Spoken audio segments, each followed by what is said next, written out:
Hi, gorgeous humans. Welcome back to another episode.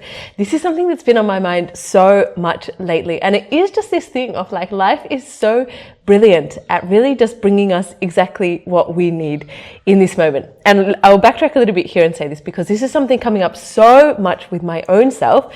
And because I'm really aware of it in my own self, it's very, very easy to see in all of my clients. It's very easy to see in just friends that I'm speaking with in town, people online, and it's something that's coming up a lot for all of us. And it's this thing of initiation. And that sounds like a big kind of like scary word, but it's just something that happens, I think. And especially if you're in this kind of world where you want to be able to help people do something. You want to be able to guide people through a process. You want to help people transform something about themselves, something about their life.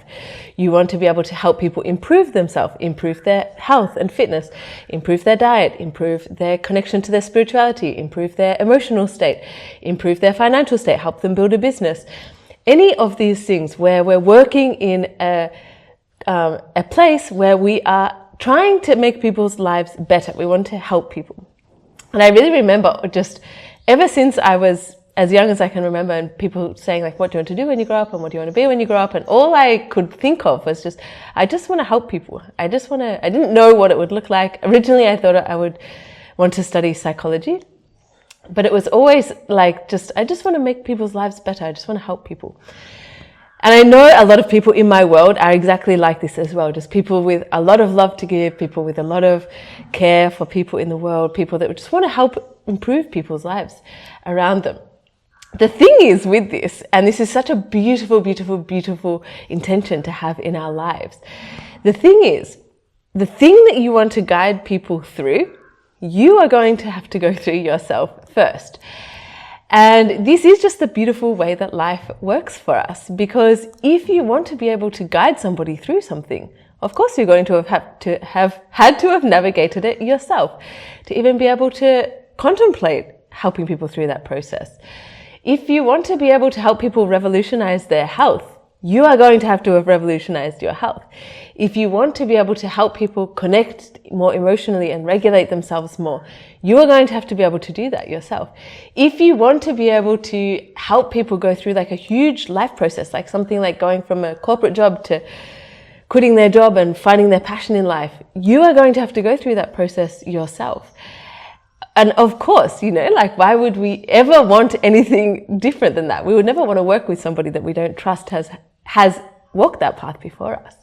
And people are very, very good at telling when it's kind of a fake thing that people are trying to promote themselves as having done. You can tell when somebody has genuinely gone through something and understood something from a deeply, deeply lived, transformative way, and not just from some sort of like, they've read a book about it and they're going to like help you do this thing. And it's so fascinating because it just is so uncomfortable. It's so awful when we get in this place. And maybe you don't even want to do it as a career. Maybe you just care about people in your life and you're always like the one that people go to for support. You're always the one that's there to like listen. You're always there to like cook a meal for a friend when they need you. You're always there to like help people fix their problems. Like a lot of us are just these people that people turn to for guidance, for support, to be a shoulder to cry on, for a hug, like all of these things. And life is always bringing us the experiences that are going to give us so much more depth and elegance at being able to hold these situations for other people. And I had a really interesting conversation the other day about this with a client that was wanting to, is transitioning from life in the yoga world life in a corporate world. She's quit her corporate job, which is like, of course, this beautiful, safe job that nobody in her life back home understands why on earth she would quit this job to like go to India and learn yoga and teach yoga. And she has all of these beautiful, beautiful plans to do lots of different types of training, has like fully thrown herself in the deep end of teaching yoga, doing more trainings, doing different types of adjacent trainings as well, things like breath work or things like sound healing and other different types of therapy modalities to be able to help these people that she wants to be able to guide through this process of connecting to themselves more, understanding themselves better, starting to tap into what people actually might want from their life other than just, this corporate day-to-day life. And so it's a fascinating thing because she said to me, like, it's so weird. Like all of these weird things are coming back up from my past, all of these patterns that I thought that I had resolved, and like these coping strategies that I used to have that are just not healthy. They're not good for me. I don't want them. I don't like them. They're not giving me they're not helping me at all. They're actually like hurting me. They're hurting my focus. They're hurting my progress. All these things are coming up. And just why, like why I'm on the right path. I'm doing all the things. So why are these things coming up? And it is so funny because of course those things are coming up, because guess what? Those are the things that are going to be coming up for your clients when you lead them through these processes. When we take people through things like a breathwork journey or a really, really beautifully led guided yoga class or a yin class or a class where we're helping people work through things somatically, we inevitably in that process uncover things. People uncover things. You uncover, as somebody partaking of that journey, you uncover a lot of things about yourself, things that you had repressed, things that you just have never wanted to look at, so you've just buried them away and just decided never to look at those things. Traumas from the past that maybe you had forgotten about, maybe you'd repressed so much, maybe they don't make you feel good, so you just don't think about them, but they impact the way that you live your life. Maybe old conversations that you'd forgotten about, maybe just old residual wounds that were there that haven't really been healed and resolved. There's always a lot of like niggling things underneath the surface. And this is part of the reason why we all keep so busy, right? We're all just frantically running around from one thing to another. We're all in busy jobs. We have busy social lives. We have a lot of things to do. In all of our spare time is like full of optimizing things. We're listening to podcasts while we're on a walk. We are, doing 1,000 different things at once. We're watching a TV show to wind down at night, but we're also on our phone, also having a conversation with our partner while we're also eating a bag of crisps, like doing 20 things at the same time. And we're all keeping ourselves so busy that we never actually have to look even slightly below the surface to see all of these things that are there. And it's really interesting actually, because I don't know if you guys have ever been to a breathwork journey before, where you're like in a room full of people and there's often like at least one, but often multiple facilitators. And there's a lot of different types of breathwork. And I've experimented with almost all of them, I would say. And it's such a beautiful, beautiful, beautiful transformative experience to have or practice to embrace it in your life. But it always just brings this concept home to me, because honestly, it's sometimes 30 seconds into the breathwork journey, like nothing's even started yet. They've just finished explaining the things, and you lay down on the yoga mat or the blanket or whatever it is, and sometimes you have an eye mask on, sometimes not. And honestly, like sometimes within 15 seconds of just laying down and just taking a deep breath, not even starting the thing yet, people start crying.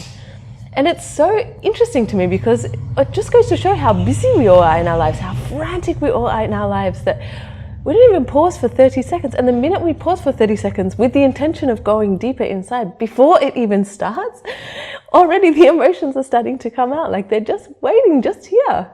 They're not even hidden. They're not even repressed. They're not even shoved down. They're just waiting for us to spend even 10 seconds with the intention of going inside and exploring those things and giving these things the space and the freedom to come out if they want to come out. So I said to her, like, yeah, it makes sense that all of these things are coming up, because these are the things that you're going to be guiding people through. These are the things that are going to come up for people when you're holding space for them. You're making a very safe environment, and you are like beautifully, intentionally enhancing your skill set and your capability as a person, as a space holder, as somebody that can read the emotions of a room and hold the other people's emotions and set an intention, set a frequency for the room that you want to carry people through that journey. So it's beautiful that she's developing her skills in that way. And I said, the more you do that and the more of a safe space you create for people to be able to come in and let go of some of these like very rigid boundaries that we give to ourselves, of course, all of these things are going to start coming up for people. And you're going to have to be able to help people process them in the moment. You're going to have to be able to hold the frequency of the room. You're going to have to be able to help people regulate in the moment. You're going to have to be able to give people tools to take home later and process these things over time, because they take time. And things aren't immediately resolved with one-off thing normally. Like we can uncover a lot of very interesting things, but the process of processing takes time and energy and space. So I just said, like, it's actually a beautiful thing that all of these old things are coming up for you, because it's a sign that you're on the right path, and it's a sign that you are learning the things that you need to learn. And it's life giving you this extraordinary gift of like, okay, you want to guide people through these things. Here's a few little like trial lessons for yourself, just so you can know that you can do it. So that then you can confidently do it with other people. Like, try it first. See, how are you going to manage this? What are you going to do? What tools are you going to use? How are you going to catch yourself in this moment where everything feels like it's running away from you and nothing's going to plan, and all of these old things are coming up, and you don't actually want to be that person anymore. You don't want to repeat these behaviors. You don't want to do those things. You know rationally, of course, they're not beneficial. They're not helping you. They're not guiding you towards anything good. So why are you still repeating them? Why are we still doing them? And it's so, so beautiful to see this process. And of course, like myself, I can see this so vividly because I'm talking a lot about metamorphosis now. I'm talking a lot about changing, evolving, transitioning, the caterpillar going into the cocoon and dissolving and rebuilding themselves as something different, as a butterfly. And I'm getting to live this so intensely in my own life, like to a level that I've never had to before, I would say. And with a level of self-awareness that I've never had before, which is always like, of course it's a blessing, but also feels like a curse in some moments, because we can't just let ourselves get away with things anymore. And so I am having this experience of just a lot of things that I want to dissolve about my own self, a lot of things that I don't want to take forward into the future with me, a lot of things that are becoming very apparent in this practice of Kalari and in the diploma, which is of course always moving so much energy, always shifting so many things, always forcing you to confront so many things about yourself, and a lot of things that you keep hidden and repressed about yourself because of the level of intensity of it. And so in this process of identifying all of these things and all of these things coming up to be processed finally and resolved and these kind of things, it's the old self does not dissolve easily. It does not want to die. And we want to like put to bed a lot of these things. And for me, it's like just a lot of character traits in myself that I don't want to take forward into the future with me. They're things that I learned from other people at a very young age. They're coping strategies that I learned at a very young age. They're just life things. And this is the thing, like they helped me back then, right? They were the only way that I knew how to manage my life. They were the only way I knew how to cope as a 5-year-old, as a 10-year-old, as a 15-year-old. Like, I wasn't that skillful. We're not that skillful at that age. Our brains are not fully developed yet. Our frontal cortexes are not fully developed yet. We don't have the cognitive capacities to be able to creatively problem solve different things. So we're not emotionally intelligent. Like, those parts of our brains have not developed enough to be able to navigate extremely complex things that even now as an adult are still complex to navigate. And so we develop these protective strategies as children. We learn things. We learn patterns from our parents. We learn patterns from our siblings. We learn patterns from people at school. We learn patterns from our teachers at school. We learn patterns from any other significant adults in our life. And we watch how people do things and we copy them. We mimic them. We see, that works. Even though now as an adult you would say like that's a ridiculous thing to do. As a child we saw people do things and we thought, yeah, that got them what they wanted. That worked. That created, a sense of safety. That created a feeling of importance. That made me feel good about myself. Any of these different things. And so we develop these strategies in childhood that we use to just cope with our life as just very extremely sensitive, extremely beautiful young humans that are just trying to navigate a very complicated world with very complicated adults and very complicated other children that we don't understand, and that we feel too much of other people's things, and we just want everything to feel safe and stable. We just want to feel good about ourselves. And so we develop all of these sometimes very contrived, like very weird ways of coping, very interesting ways of getting our needs met and feeling like an important person in our life, feeling like somebody of value in life, feeling like somebody that is worth loving and worth being cared for. And sometimes when we don't get those things, it looks different for all of us. We've all had, I'm sure, difficult moments in our upbringings because of course we have. No parent is perfect. No child is perfect. No teacher is perfect. No school children, friends are perfect. We are all flawed human beings, honestly, just doing the best that we can when we're mostly completely overwhelmed by life ourselves anyway. And so we develop all these strategies as children, and they stick so much. And we find ourselves getting so triggered, like, I don't love this word triggered, but we find ourselves getting extremely activated in situations, and it's like our brain is just being hijacked by this young version of ourselves, where they are like, no, this is not an acceptable feeling. I don't want to feel like this, and so I'm going to do this thing that I always used to do. Sometimes it's also the opposite. If you had a childhood where, and this is what my things have all been now that I'm having to work through. It's like, as a child, we were supposed to just be like, obedient, do what we were told, not be noisy, not cause a fuss, not any of these things. It was quite a strict upbringing, and also being raised in a very strict Christian religion as well. And so, of course, there's like a lot of, and there was 4 kids. There was 4 of us. Like I don't even have one child, and my life is overwhelming. So I can't even imagine trying to raise 4 children while also just like navigating life and marriage and work and all of those things. So yeah, of course, like we were just supposed to be well behaved and like do what we were told, and etc., etc. And now, as an adult, when I feel like I'm not being heard and I don't feel like I have a place to express my emotions, and I feel like I'm being ignored, or I feel like I'm just being told to like just be quiet and just sit down and be quiet, now I get this like almost rage inside of me, because it's like this young version of myself that couldn't really express that. It was like not really like acceptable to talk back or any of these things. And so now there's like a young version of me inside that's like, do you know what? Actually, no, I'm not going to sit down and be quiet, and I'm going to cause a fuss about this, and I will make a fight about this, and I do want to say what I want to say, and I might yell it, and I might be very upset, I might be very angry, I might say very hurtful things. And it's almost like the pendulum has swung very far the other way now, and it's like kind of like, I hope, like completing this thing of like actually closing that loop of like, okay, you don't have to be completely quiet and compliant. You also don't have to cause a scene. As a, relatively well-adjusted adult, there is the middle ground here. You can still make your point known calmly. You don't have to be, ignored. You don't have to be repressed. You don't have to be also angry. You don't have to be loud. You can just express things in a very normal, natural way, and hopefully things can be resolved.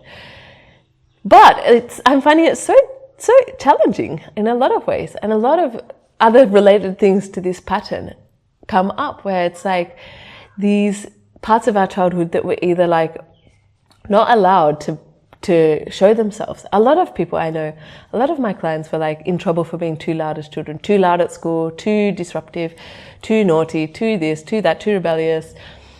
And sometimes the opposite. Sometimes they were extremely, extremely like well-behaved, compliant, obedient children that were just like doing what they were told. And then at some moment, something snaps, and it's like, actually, do you know what? No, I'm not going to just be the peacekeeper, and I'm not going to just like hold my tongue all the time.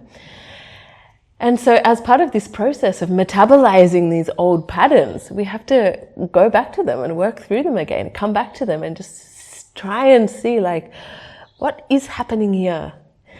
And reparent ourselves, and not just go back to like open up old wounds again over and over and over again, because I'm not a fan of this approach, and I don't think it works that well.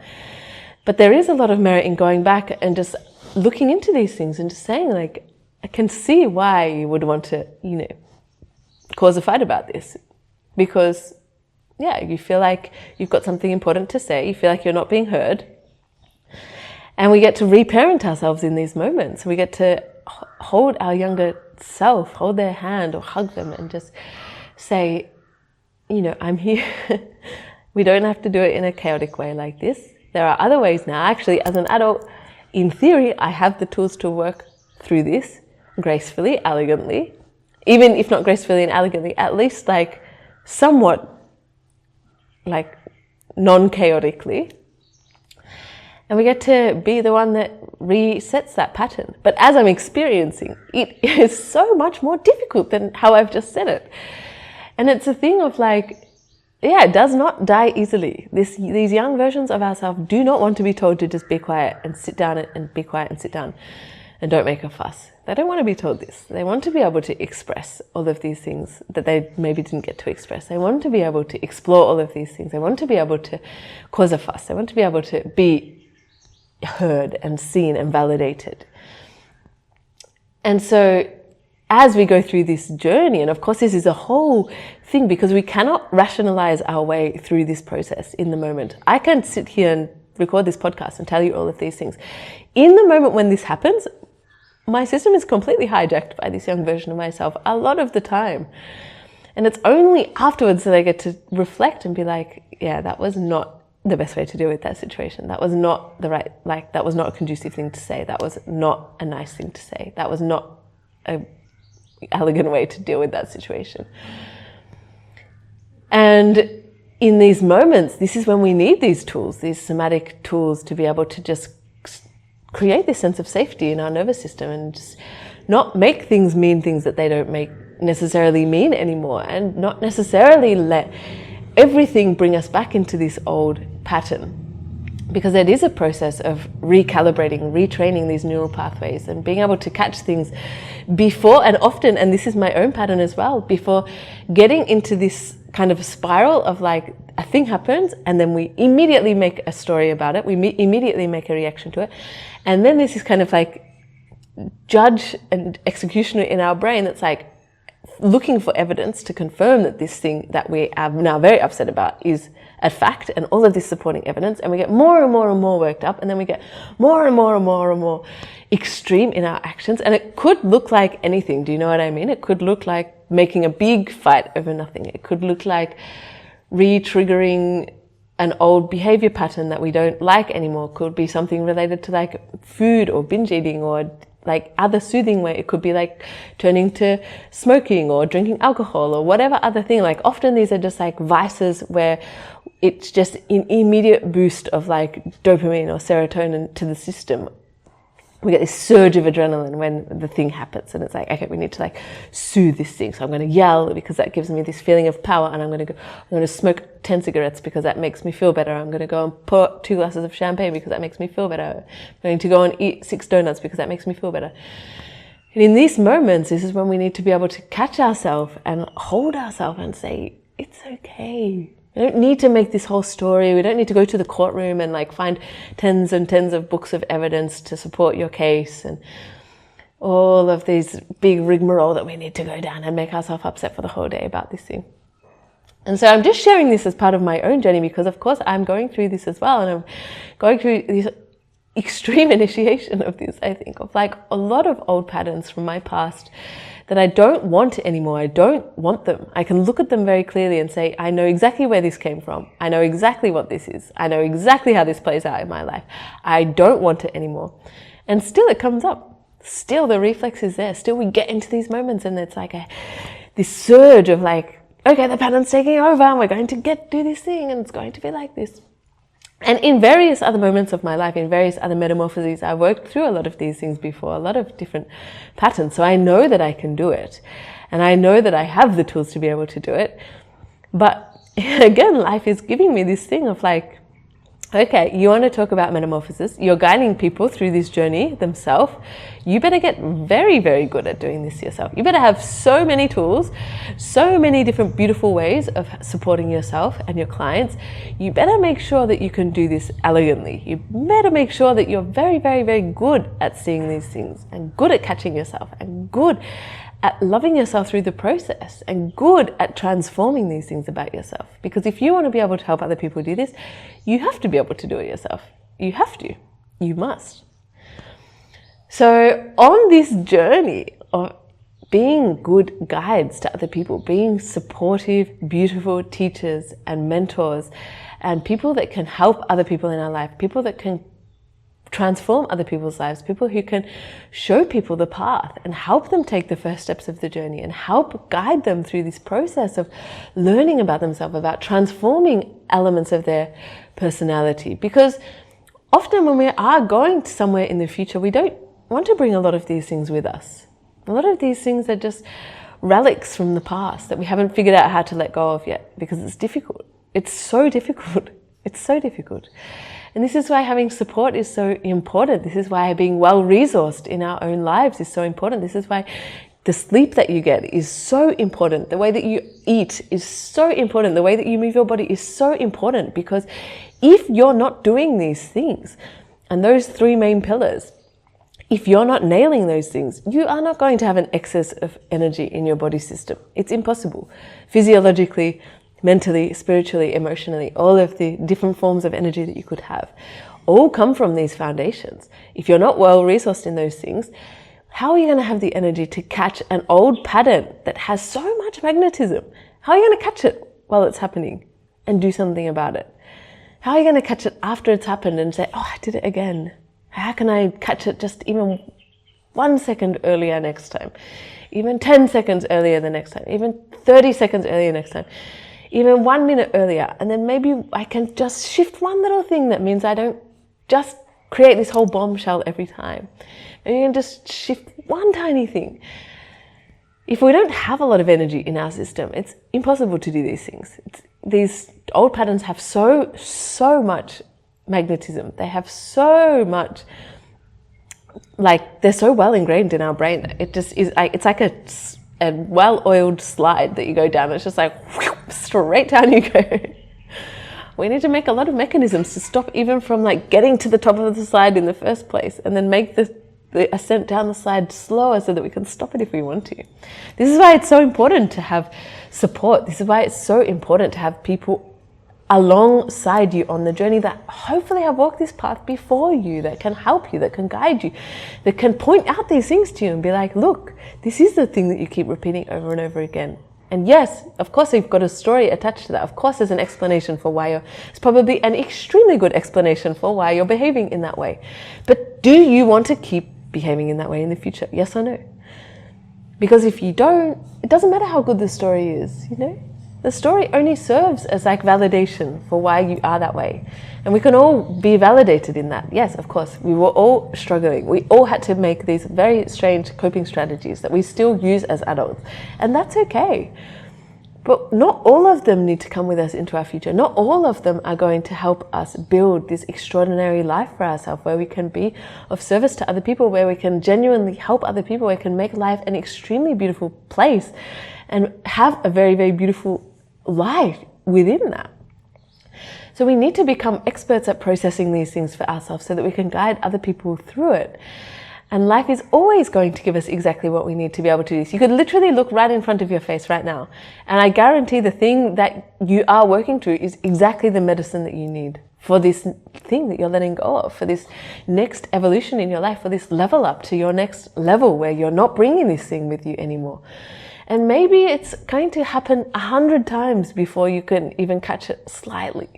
Maybe it's going to happen 200 times. Maybe you're really, really good at this and you only have to do it twice. And if that's the case, like, fair play to you, like, please give me some advice. You know what I mean? So don't be disheartened when these things come up for you. They are gifts. They're often gifts in disguise. Like, once enough time has passed and we can look back and be like, oh yeah, I didn't need to learn that thing. Like, that was a valuable lesson. Thank you. And in the moment, it just feels like, why am I doing this again? I feel like I'm going insane. I should be better at this. Why am I repeating this again? It doesn't make any sense. I don't even want to do this. Why am I doing this? So giving us all so much grace and so much compassion in this, and so much just, I see you on this journey, you know, like, I feel you, I'm here with you. Like, I'm also going through this myself. I'm always going through these things myself. I'm never speaking about something that I've not gone through myself before. So if you're going through these things, like, beautiful, I'm happy for you that you are, because it means you're evolving. It means you are on the path of your metamorphosis. It means you are changing. You are growing out of old patterns. You're shedding old things. You're letting the caterpillar dissolve. And the caterpillar has to dissolve before it can become the butterfly. If you need extra help with this, please reach out. I love to do this work with people. This is my great passion in my life.